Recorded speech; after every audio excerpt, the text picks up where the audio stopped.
please join me in welcoming to the stage Boris Johnson.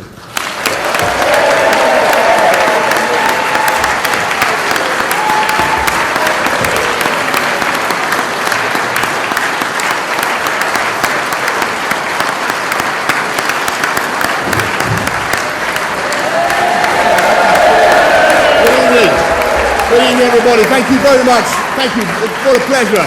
What a wonderful thing to be here in Manchester and to listen to such inspiring speeches as I have been just now. Thank you, everybody, very much for coming along. I hope everybody will remember this evening, because this is a vital, it is a historic moment for our country, folks. This is the launch of a campaign for freedom, and it's a chance for us to believe in ourselves again.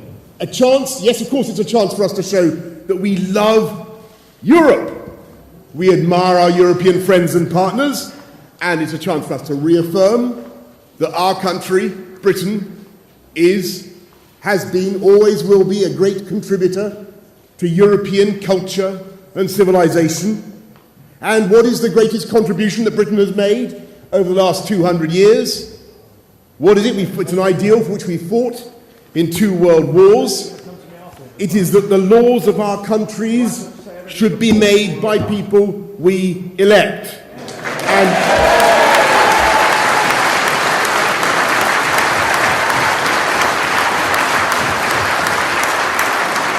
we should be in no doubt that this is the last chance that many of us will have in our lifetimes to assert that principle in our relations with the European Union.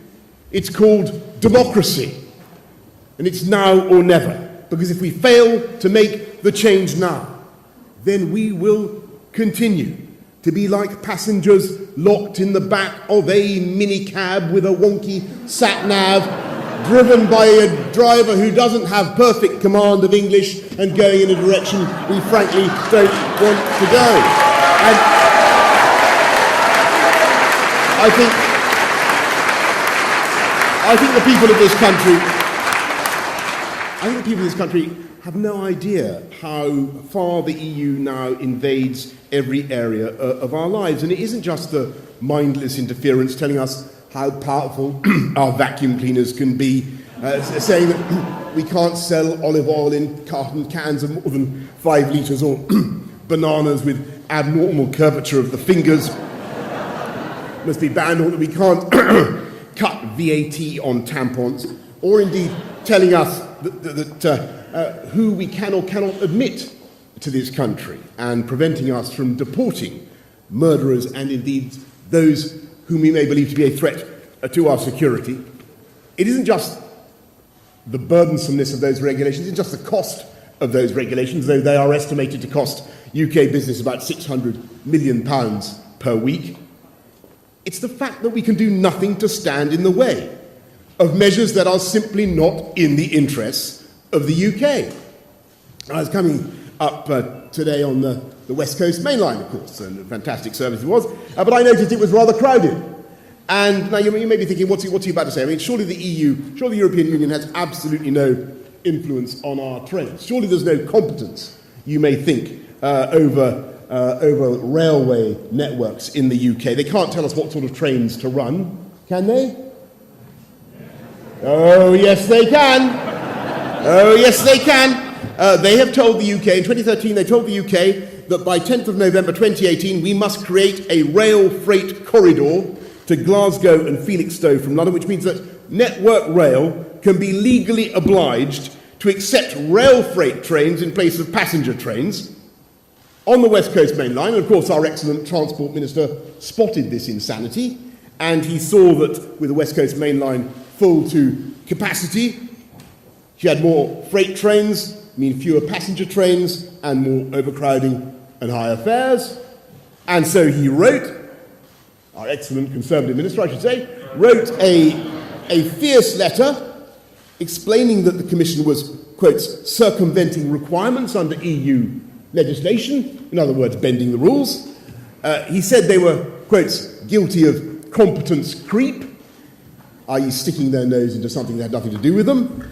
And he said that imposing more freight trains on the West Coast Main Line was, quotes, not supported by market and socio-economic benefit analysis. In other words, it was a nutty thing to do. And what do you think the Commission told him? What do you think they told him to do? They told him to go and jump in a lake, more or less. And so the United Kingdom took the Commission to the European Court of Justice. And what did the European... What a waste of money indeed, my friends. It's exactly what it turned out to be. Yet another waste of money. And what did the European Court of Justice say to the British government, which you would have thought had full authority to decide what kind of trains ran on the West Coast main line? What did the European Court of Justice say? They said, go and jump in a lake, or allez-vous plonger dans un lac, or whatever it is. And they ruled on that occasion, as they have done on 80% of the cases in which the UK has been involved, they ruled against us.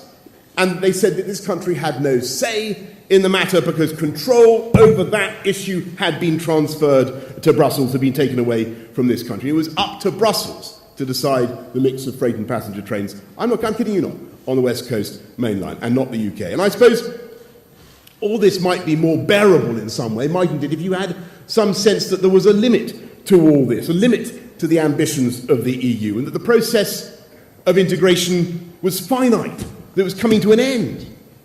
But it isn't coming to an end. It is getting worse and worse, more burdensome with every year. We were told by the Blair government in 2009 that the European Court of Justice would have no say over human rights. Remember, they agreed the Charter of Fundamental Human Rights at the Lisbon summit, and we were told by Tony Blair's ministers that they would have no more legal force than the Beano. Well, yesterday the government published a document admitting that they were wrong, that the UK government was wrong, and that as of today, all 55 articles of the Charter of Fundamental Rights can be enforced by the European Court in Luxembourg. All kinds of things that you don't normally think of necessarily as fundamental human rights. The right to set up any type of school, the right to pursue any occupation you choose in the European Union, the right to think or believe whatever you want. I mean, they may or may not be admirable rights. People are perfectly entitled to believe whatever they want as far as I'm concerned. But what have these rights got to do with the idea of a common market, which we signed up for in 1972? How far we have moved. The European Court of Justice. The European Court of Justice.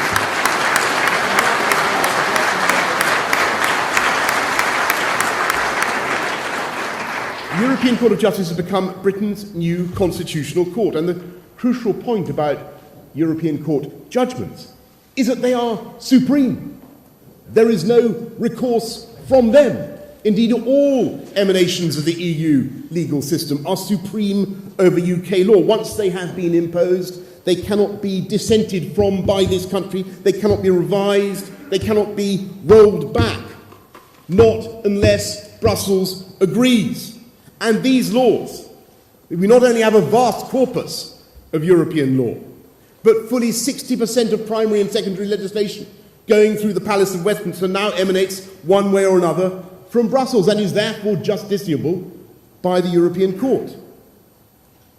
And the plain fact is that this is now a political project, a nakedly political project, a plan to take a group of diverse countries, very diverse countries, admittedly from high and noble motives in the immediate post-war years. It began in a spirit of idealism, but it is now trying to meld countries together in a way that is totally anachronistic. And they are ever more desperate. Some chap from the media is trying to do his piece to camera. I think, shut up. Can we tell Crick to? Can someone go and interrupt Crick at the back of that? Tell Crick. You will do your piece to camera when I finish. Tell Crick he can do his piece to camera when we finished. They are ever more desperate to do so, because, of course, the European Union. Why is this effort intensifying? It's a question worth bearing in mind, because it's not happening anywhere else in the world.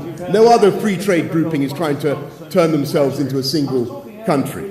They're doing it because the EU is under huge strain, and much of that strain is caused by the euro. Will, would you go and tell Crick Just go. Thanks. And much of that strain is caused by the euro. Look at what is happening. Look at what is happening in Greece, where unemployment is running at 25%, youth unemployment is at 50%, and where they cannot. Well done.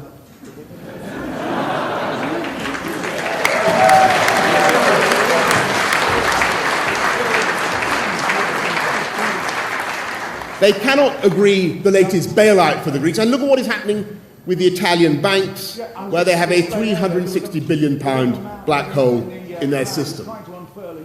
They want to keep the whole thing from collapsing by creating a fiscal union, a political union, and, of course, those measures will inevitably make use of the single market. They say so avowedly, and they will implicate the United Kingdom. They have a huge impact on Britain, and in a way that we cannot veto, and which we have said that we will not veto.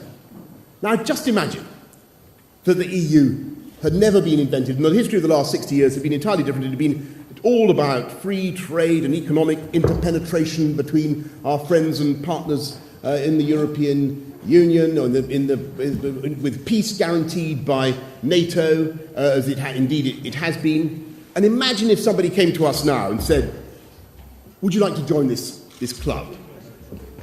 A club that costs us £20 billion a year, that takes away our right to control our borders and our right to control our democracy, and where the real economic benefits to this country, the real economic benefits of membership, to go back to the Beano, are about the same as membership of the desperate Dan Pie Eaters Club, which I remember. And I remember joining in a spirit of some idealism when I was a child, and absolutely no benefits accrued to me from that. What would we do now if someone came to us and said, would you join such a club? What would we say to them now, knowing what we know now about the opera? Would we join it? No, we wouldn't. No, we wouldn't. Then why? Why are we being told that we have no alternative and no choice?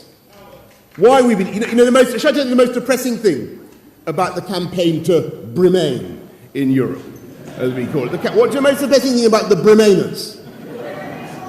The most depressing thing about the Remainers is not just Jeremy Corbyn. I won't know. The most depressing thing about the Remainers is that there is not one shred of idealism in their argument. Not a single one of them will stand up and admit that this is a political project. No one will say, you know what, I rather love the idea of a federal Europe. Because they should. That's the logic of their position. That's the logic of the position they're defending. But that's not what they say. Oh no, what they keep saying is, I'm a Eurosceptic, of course, but... Or we're all Eurosceptics, but we've got no choice. We've got to stay in. We agree with you. We all agree with you, they say, about the democratic problems. But it's the price we have to pay. My friends, these people are the Gerald Ratners of modern politics.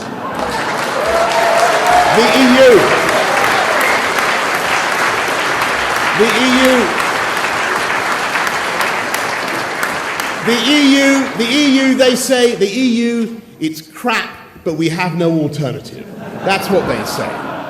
That's their line. Well, my folks, I'm afraid we do have an alternative. We do have an alternative. It's a glorious alternative. A relationship with Europe based not on the whims of unelected bureaucrats, but on cooperation between elected governments, where we can continue to work with our friends and our partners on matters of common interest, judicial, police cooperation, foreign and security and defence policy. We can do all that at intergovernmental level, but where we are no longer subject to the stultifying one-way ratchet of supranational EU law, where we take back control of £350 million per week, take back control of our borders. And as for the people who say that we can't trade freely with the rest of the world, or the people who prophesy doom, who say that the pound would fall, or that interest rates could rise, or there'll be a plague of frogs, you know who they remind me of? They remind me of the people, the prophets of doom, who said that the millennium bug would cause planes to fall from the sky. And they're very often the same people. They're very often the same people who said it would be an economic disaster if we didn't join the euro. Remember? They said those words, economic disaster. That's what they said. And the very opposite turned out to be true. And it's precisely because we stayed out of the euro that we now have the most dynamic economy in Europe. And it's an astonishing fact that our country, this great country, exports all sorts of astonishing things around the world, not just financial services and the biggest media, culture, banking, financial, all services in the world, but we export all kinds of things that you wouldn't believe. We export bicycles made, as it happens in London, and probably also in Manchester, to Germany, for heaven's sake. We export ever-growing quantities of a very dense kind of chocolate cake to France. We export, I'd like to say, we export French knickers to France. And I ask you, my question for the economists who prophesy doom, would the Germans discriminate our bicycles if they thought we were going to discriminate against their BMWs? Of course they wouldn't. And I know it must be vaguely unsettling for some French patriots to see British-made saucy French knickers in Paris as they are today. But would they discriminate against our knickers, or indeed against our chocolate cake, if they thought we were going to discriminate against their champagne? Of course not. Mais non. Of course not. So let's say knickers to the pessimists, and to the merchants of gloom, and to the people who consistently run this country down, and let's do a new deal. It's time for us in this country to speak up, actually, for millions of people around Europe, around the whole continent, tens of millions, perhaps hundreds of millions, who think as we do, who share our anxieties, who are fed up with the remoteness of Brussels, and who feel disfranchised by the current system. No one's talking for them at the moment. It's up to us in this country to do so, and we can do so if we believe in ourselves and believe in Britain and in what we can do. And if we hold our nerve and we're not cowed and we vote for freedom and we vote for democracy on June the 23rd, then I believe this country will prosper and thrive as never before. And yes, it will be Independence Day on June 24th. Vote, leave, vote for...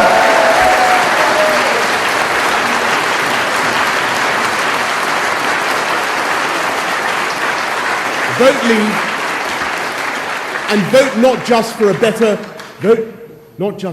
Britain, but for a better Europe too. Thank you very much all for coming tonight.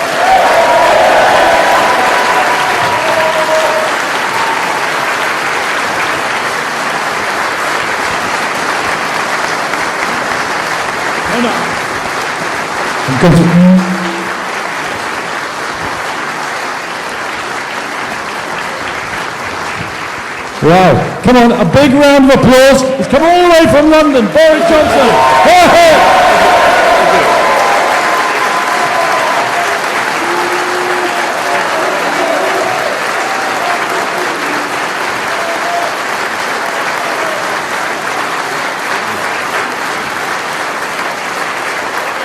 I now have the great pleasure to introduce Scott Fletcher. Scott is chairman and founder of ANS, an IT company, and he's going to moderate a session of questions and answers with Boris. If I can ask you to welcome Scott Fletcher. Thank you, Alan. Boris, welcome to Manchester. So, amazing analogies there from Boris. I think the one that resonated with me the most was the millennium bug one. And I work in the IT industry, and a lot of people made a lot of money out of that. And I would say when it comes to the EU, follow the money. Who's making the money? It's the big corporations, the big corporations influencing Brussels. It's the unelected bureaucrats that are getting influenced. We send 1.5 billion from the northwest for them to decide how we spend it to come back. Greater Manchester, I sit on the LEP, we've got devolution from the government as it stands. Why can't we have that 1.5 billion back and decide what we're going to do with it and how we're going to spend it? So, I'd like to open it up to questions. Sir, you're going to get a microphone. If we leave the European Union, as well as still maintaining trade, do you think we should look to the Commonwealth to expand? Yeah, absolutely. Did everybody hear the question?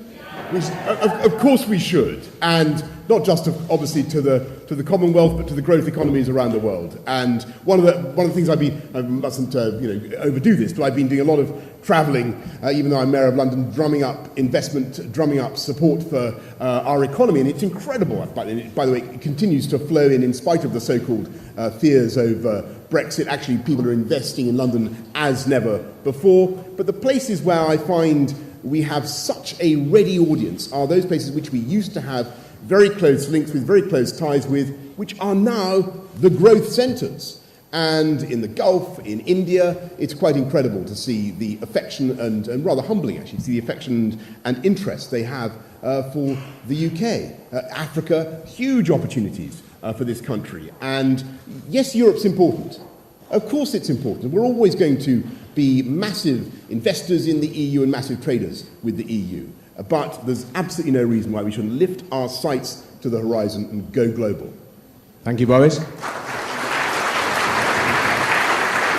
And the EU actually is one of the only areas in the world that hasn't grown for the last 10 years, actually. So we should be reaching out. Yeah. Got a question over here? Hi. As Scott said, Manchester's leading the way in devolution. What's the impact of Brexit on the Northern Powerhouse? Well, I think that what we need in Europe is devolution. I mean, we need independence back for the UK, and it would be a fantastic thing. And I think the implications for the Northern Powerhouse will be positive. I think that Manchester, this part of the world, is going gangbusters. The great thing is, when you're going to have a project like that, you've got to invest in the transport infrastructure, you've got to invest in the housing to make it all viable. You've got an opportunity now to have £10 billion more per year to spend on your priorities, whether it's the health service or investment in science education in the Northern Powerhouse, whatever it happens to be. And I think that it will be wholly beneficial for the UK economy. It will give us a sense of responsibility and dynamism and an ability to change our destinies that we've been lacking. Thank you, Boris. I think from a Manchester point of view, though, being on the LEP, we'd like to make sure we get as much of that money back into the north. That's really important for the people, really important for the people who are voting in this referendum. We do get a lot of European money into the northwest. We want to see that maintained. Yes, we want to put our priorities on it. We want to spend it on what we want to spend it on, not at the behest of the EU I hesitate to correct you about anything, but it's not European money. No, it's not. It's our money. Yes, that's correct. It's our money. And it's coming back. We've got a microphone for this gentleman over here. Is this one working? Thank you. What's wrong with it? Boris, welcome to Manchester. Can I ask you a little bit about the Stay campaign? Their message is almost entirely negative, as I think you mentioned before. But it's also, I think, they're almost deliberately destabilising our economy by not offering a plan B. Why won't they talk about what would happen if we did leave? I think of course it's ludicrous because I totally agree with you. The whole strategy of the Remain campaign seems to be to try to run the country down and say that we couldn't cope on our own. It's absolute nonsense, and it conflicts completely with what the Prime Minister was saying before the end of the negotiations. And I seem to remember he was saying that Britain could prosper and flourish outside the EU. The tune seems to have changed a bit. I think as we get closer and it becomes more and more obvious that there is a very, very large constituency for a fundamental change. Indeed, the latest poll I read suggested that the Leave campaign was ahead. I'm not sure if I really believe that. I think we're still the underdogs. But I think it's a responsibility of any government to get ready some positive plans for the country. And they should be setting out, instead of setting out all this prophet of doom stuff, which nobody really believes in, they should be setting out how we're going to make it work and how we're going to prosper and flourish, as indeed the Prime Minister initially said. And that is what is needed. And my advice to the government now, looking at the way it is moving, is to stop trying to stoke fear and be a little bit more above the debate and say it's up to the British people. Here. Thank you, Boris. We've got one question over here. Thank you, Scott. Boris, the big claim being made today by your campaign is that £350 million that goes to the EU could magically, automatically be spent on the NHS if we leave. Now, you know very well some of the £350 million, much of it is actually spent in this country. Do you really want to start this campaign not being completely straight with the public? Oh, come on! I think everybody. Come on! I think it was Scott who. I think it was Scott. The point is very, very, very clear. The 350 million relates to the gross figure that goes every week to Brussels. Obviously, about 10 billion of that comes back spent in the UK by EU officials in Brussels deciding what our priorities should be, which seems to me to be absurd. I think we'd be much better spending our own money ourselves in the UK on the Northern Powers, on science, on the NHS.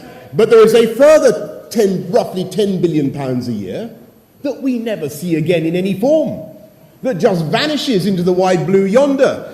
It literally goes up in smoke in the form of tobacco subsidies to Greek tobacco growers or whatever, or helps fund Potemkin olive groves around the community. The Court of Auditors, as we were just hearing, has not signed off the accounts of the European Union for about 20 years. A lot of this stuff is completely wasted, and it would be much, much better spent in this country. That's my view. Well said. I think we'll actually take one a bit further back, if you don't mind. This gentleman over here. Thank you very much. I've got two questions. Oh, only one. You can have one. Oh, well, I'll have the best one then. Who's your hairstylist? Oh, come on. Same as yours. And can...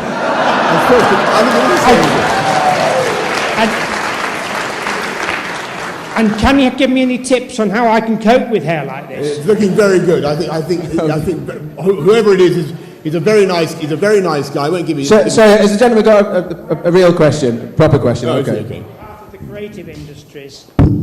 On behalf of the creative industries, is increasing harmonisation and standardisation, is it destroying and limiting our culture of innovation and creativity, for which we're world famous?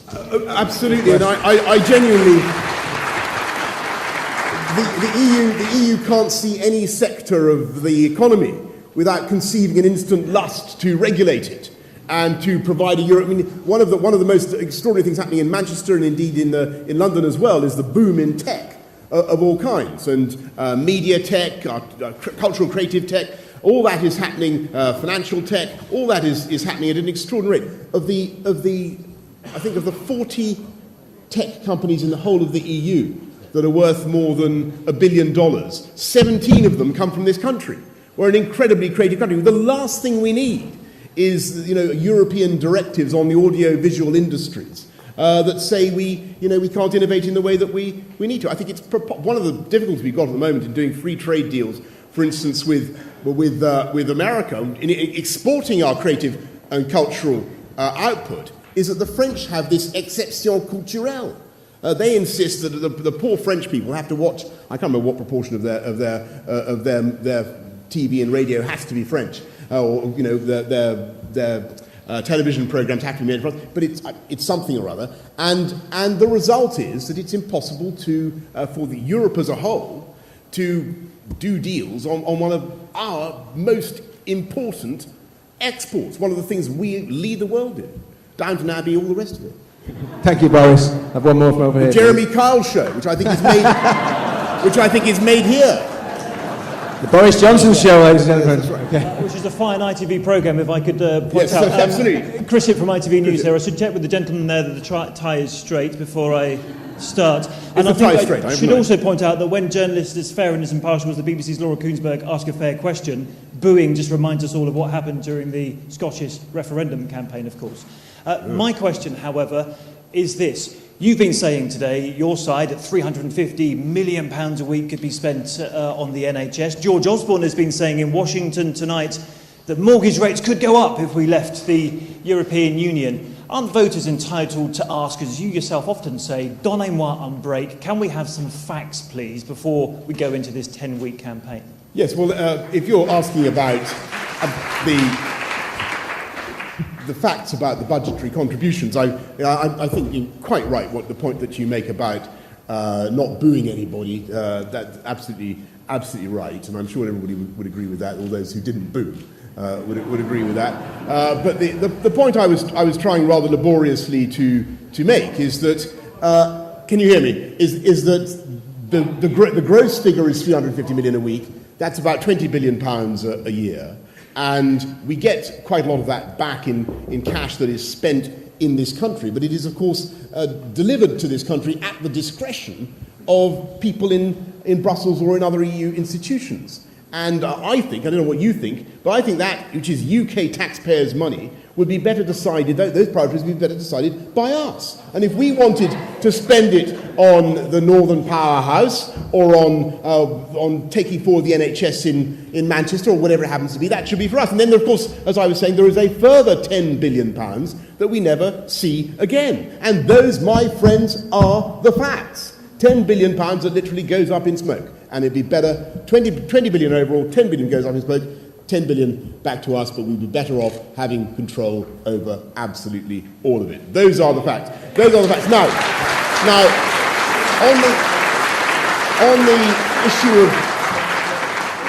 on the issue of interest rates and all that, I go back to my point about the millennium bug, but there's a further consideration, which is I think you've got to be very careful about such. I remember in the 2001 election, I remember campaigning then and meeting a guy who was absolutely furious with the Conservatives because in 1997 he had believed the warnings about interest rates going up under a Labour government, and he had got a fixed-rate mortgage instead of letting it float, and he felt he'd been totally ripped off. So I think you've got to be very, very careful when you issue warnings about interest rates. And I just remind everybody of the prophets of doom in 2000. They were totally wrong then, wrong, and they are wrong now. They were wrong about the euro, and they are wrong about the penalties of leaving the European Union. Believe me. So we've just got time for about two more questions. This young man here. Hi, I think a lot of people in this room have got the leaflet, this scaremongering leaflet from the Remain campaign by now. I happened to get one which had a quote from First Minister Carwyn Jones that said farming could end if we leave the European Union. I was just wondering, what do you think about that? Well, I think it's just preposterous, and it's very, very important to make sure that we get the message across to all the communities who currently receive UK taxpayers' money in the form of EU support. So if it's farmers or universities or whoever it happens to, or scientists or whoever it happens to be, we are going to guarantee that all those funds will be an absolute guarantee. So the single farm payment, all that support will be maintained after we leave. We will continue to support British agriculture and British farming. What you won't have is the crazy and hysterical directives and regulations that bear down on British farmers, even if they do very little business with the rest of Europe. Look at the fishing industry, the gentleman says in the very near the front row, and he's totally right. Under the EU rules that you have to, anybody selling fish in this country has to have a thing saying on it saying may contain fish, which seems to be a completely deranged example of their bureaucracy. But more importantly than that, British farmers who have very different approaches, one between the other, are all facing exactly the same one-size-fits-all regulations. My family used to be in farming, very unsuccessfully. We went totally bust. But we have had a hill farm in Somerset, And we used to, anybody who knows anything about sheep on an Exmoor Hill farm will know that there's nothing much you can do when sheep die. When sheep die, their corpses basically disintegrate where they are. And there was a directive saying that you could not allow this to happen. I think the animal hygiene regulations, you could not allow this to happen on your own farm. You could not bury corpses of sheep on your own farm. How deranged is that? How deranged is that? I thought it was... Anyway, there is far too much of regulation and bureaucracy that affects our farmers, that drives up their costs. They would be free from that. They'd be able to sell their products to the European Union, because, of course, the points about the balance of trade remain very, very strong. It'd be massively in the interests of the EU to do a great deal with us, and they'd have a great future. Boris, can I just pick you up on that then? Yes. So you are saying quite clearly that the 200,000 farmers that are out there, we will continue. We will. We will. We will. Well, that is That brilliant. is our vow. That is our vow. That is our vow.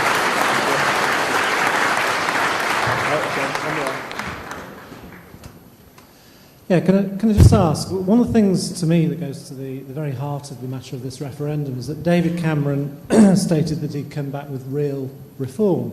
And I heard the other day that the Vice President of the EU has said that these reforms are not legally binding. So what planet is he living on? Well, no, obviously we're all on the planet Earth for the time being, but I think that everybody can see that there was no substantial reform. I've said before, when a couple of years ago when this whole thing blew up, I said what I wanted was a reformed EU, but we didn't get it. We didn't get any substantial repatriation of powers. We got no real commitment by the EU they were going to stop regulating. Instead, the whole thing is proceeding at an ever greater pace, and we've in fact given up, specifically under the deal, we've given up our right to veto any further integration. And so I'm afraid it isn't a significant reform. In fact, it isn't really reform at all. And bearing in mind what I said earlier on about how the Blair opt-out, the protocol on the Lisbon Treaty, turned out to be worthless, I have no doubt that the European Court of Justice would push this aside as well. And it doesn't, I'm afraid it's not, you say it's not worth the paper it's written on. I might make the same point about the leaflets that are being thrust through everybody's door. And as somebody rather well pointed out the other day, one of the many defects of these leaflets, they are not sufficiently absorbent for the purpose for which he intended to use them. Thank you. So time for just one last question. This gentleman over here, please. One very important point that's not been raised at all about our steel industry, which Yes. is bleeding to death. Yes. And I understand, if I'm correct from what I read, that the EU is interfering and saying it is illegal to try and support our steel industry. And I'd like to know what's going to be done about this. I'll tell you what's going to be done. We're going to vote leave, and when we vote leave, what you can do then, you may or may not be in favour of tariffs, which you can put in as emergency measures to protect your industry if it's start facing extreme pressure, for instance, from dumping by the Chinese. You might consider that. I'm normally a big free marketeer. I don't like that kind of thing, but you could at least consider that. But what you can certainly do is you can unilaterally cut the cost of energy for our steel companies, which is currently 80.